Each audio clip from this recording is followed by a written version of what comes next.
السلام علیکم ورحمۃ اللہ وبرکاتہ نحمد و نصلی علی رسول الکریم اما بعد فاعوذ باللہ من الشیطان الرجیم بسم اللہ الرحمن الرحیم واللہ فضل بعضکم علی بعض فی الرزق۔ اللہ رب العزت فرماتے ہیں کہ ہم نے تمہیں رزق میں بعض کو بعض پر فضیلت دی ہے۔ اس آیت کا مفہوم بہت وسیع ہے۔ اللہ پاک نے انسانوں کو رزق میں ایک دوسرے پر فضیلت دی ہے اور رزق انسانوں کا آپس میں ایک دوسرے سے جوڑا ہے۔ دیکھیے، ایک انسان فیکٹری کا مالک ہے اور اس فیکٹری میں ایک ٹھیکیدار ہے، ایک اس کی یونین ہے، اور وہ ٹھیکیدار اس کے نیچے 5 7 8 10 مزدور ہیں جو مزدوری کرتے ہیں۔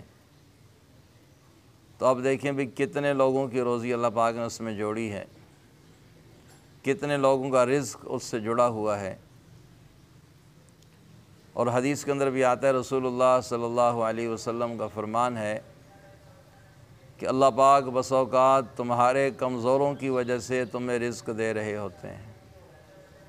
تمہارے اندر جو ضعیف ہوتے ہیں، جو کمزور ہوتے ہیں، جو بیمار ہوتے ہیں، جو معذور ہوتے ہیں، ان کی برکت سے اللہ پاک تمہیں رزق دے رہے ہوتے ہیں، روزی دے رہے ہوتے ہیں۔ تو بہرحال اللہ پاک نے اگر ہم میں سے کسی ایک کے ساتھ کچھ لوگوں کو جوڑا ہے، جڑے ہوئے ہیں لوگ، ان کی روزی ان کے ساتھ وابستہ ہے، تو کبھی بھی کسی کو معمولی بات پر، چھوٹی سی غلطی پر نوکری سے فارغ نہ کریں۔ چھوٹی سی غلطی پر اس کو معزول نہ کر دیں۔ کوئی وجہ سے اگر کسی وجہ سے وہ کام نہیں کرتا تو اس کی شاید کوئی مجبوری ہوگی، کوئی پریشانی ہوگی، لیکن اس کو نوکری سے فارغ کر دینا، اسے معزول کر دینا اور اسے بالکل الگ کر دینا یہ مناسب نہیں ہے۔ کیا پتہ اس کی برکت سے اور ان جیسوں کی وجہ سے اللہ پاک ہمیں اتنے روپے پیسے عطا کر رہے ہوں۔ یہ بات میں اس لیے کر رہا ہوں کہ میں واقعہ پڑھ رہا تھا تو میں نے سوچا بھی آپ حضرات سے بھی شیئر کر لوں کہ ایک شیخ صاحب تھے، وہ کسی معمولی سے دفتر میں ملازم ہو گئے۔ اب ان کی عادتیں، ان کے طور طریقے ایسے تھے کہ وہ چند ہی دنوں میں اس فیملی کے ایک ممبر بن گئے، اور ممبر ایسے بنے کہ اسی فیملی میں ان کی شادی ہو گئی۔ اب جس طرح کہتے ہیں بھی قسمت کی دیوی ان پر بڑی مہربان تھی، یہ تو ہماری باتیں، رزق تو اللہ کی طرف سے ہے۔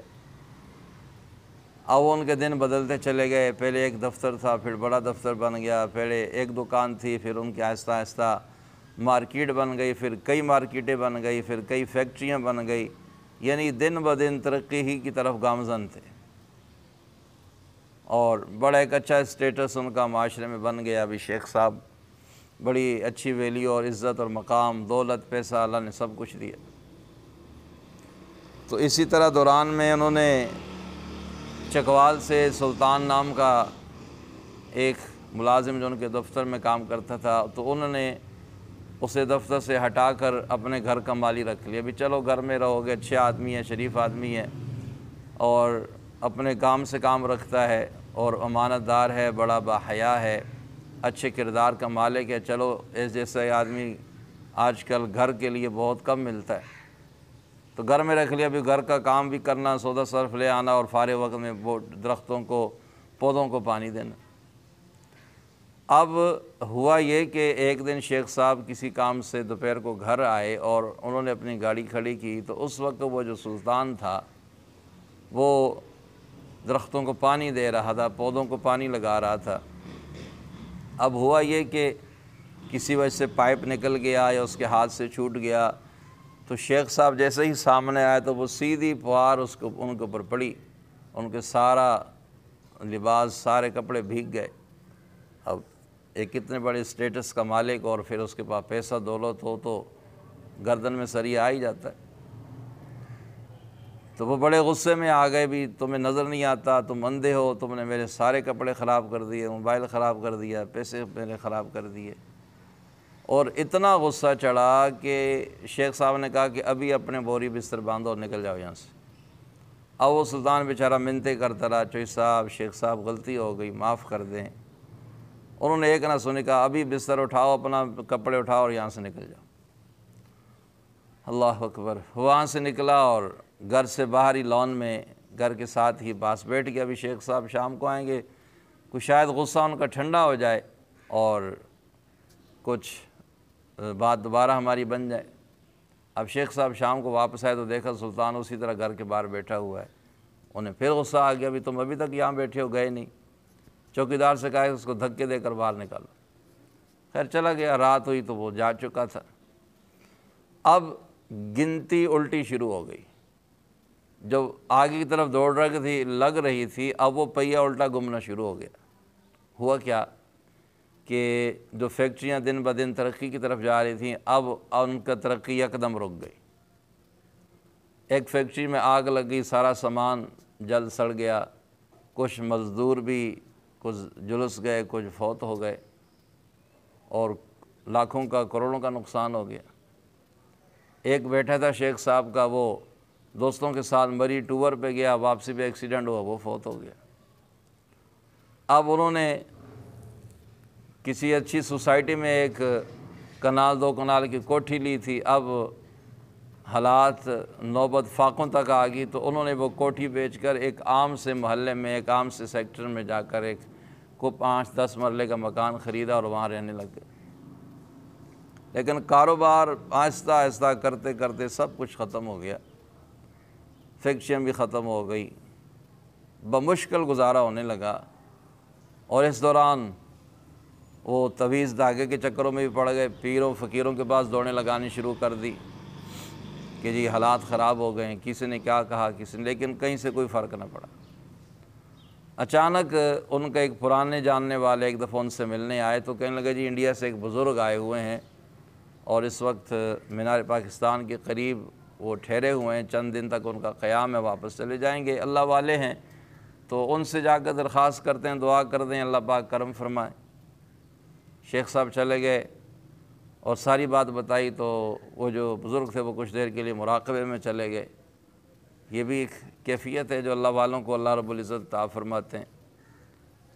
تو جیسے انہوں نے آنکھ کھولی تو فرمایا کہ شیخ صاحب بتاؤ تم نے سلطان کو نوکری سے کیوں نکالا تھا؟ اللہ اکبر کبیرہ۔ اب یہ بات سن لی تھی تو شیخ کی تو آنکھوں سے آنسو جاری ہو گئے اور پوری ہسٹری، پوری کہانی سنا دی۔ تو اس اللہ والے نے فرمایا کہ بھئی شیخ صاحب بات یہ ہے کہ دیکھو غلطیاں کوتاہیاں انسانوں سے ہوتی ہیں، اللہ کی ذات کرم کرنے والی ہے، اللہ رزق دینے والے ہیں، اللہ حالات کو پھیرنے والے ہیں، تلک الایام نداولها بین الناس۔ تو آپ سے غلطی ہوئی ہے، آپ نے اس بندے کو قصور بالکل تھوڑا سا اور آپ نے اتنی بڑی اس کو سزا دی، تو ان جیسوں کی وجہ سے اللہ آپ کو رزق دے رہے تھے، روزی دے رہے تھے۔ ان جیسے کئی سلطان جنہیں آپ 1500 دیتے تھے، کئی سلطانوں کی روزی آپ سے جڑی ہوئی تھی۔ اگر آپ اپنے حالات کو بدلنا چاہتے ہیں تو آپ اس سلطان کو ڈھونڈیں، اس سے جا کر معافی مانگیں، اگر وہ آپ کو معاف کر دے تو آپ کے حالات اللہ پاک انشاءاللہ پھر پھیر دیں گے۔ اب وہ جناب گئے، پرانے کاغذات الٹے پلٹے، دیکھا کہ سلطان کا کوئی عطا پتہ، کوئی شناختی کارڈ، کوئی نمبر، کوئی چیز مل جائے، لیکن کچھ بھی نہ ملا۔ چنانچہ وہ بس پکڑی اور چکوال آ گئے، وہاں ڈھونڈتے پھرتے رہے۔ بیٹے کو کسی طرح سے پتہ چلا بھی میرا ابا چکوال گیا ہے، وہ آیا تو مل گئے، واپس گھر لے گیا۔ اب شیخ صاحب کو نہ دن کو سکون نہ رات کو سکون، کچھ دن یوں گزرے، پھر دوبارہ چکوال چلے گئے، پھر بیٹا پیچھے چلا گیا اور پھر واپس آ گیا، کچھ دنوں بعد ان کا انتقال ہو گیا۔ تو اس ساری کہانی سے سبق یہ ملتا ہے کہ دیکھیے کبھی کبھی کسی غریب کے ساتھ تعاون کرنے کی وجہ سے، کسی مستحق کے ساتھ ہمدردی کرنے کی وجہ سے، کسی کے گھر کا راشن پانی دینے کی وجہ سے، یا کسی غریب بندے کو مزدوری پر رکھنے کی وجہ سے، ان غریبوں کی وجہ سے اللہ پاک ہمیں رزق دے رہے ہوتے ہیں کہ اس کے ہاتھوں سے یہ رزق ان تک پہنچتا ہے۔ ہم تو ایک مورے کے طور پر استعمال ہو رہے ہوتے ہیں، حقیقت میں رزق دینے والی ذات اور پالنے والی ذات اللہ پاک کی ہوتی ہے۔ تو اس لیے کبھی کسی کو معمولی سی غلطی پر نوکری سے نہ فارغ کریں، اپنے اندر حوصلہ اور برداشت پیدا کریں۔ اللہ رب العزت مجھے اور آپ سب کو عمل کرنے کی توفیق عطا فرمائے۔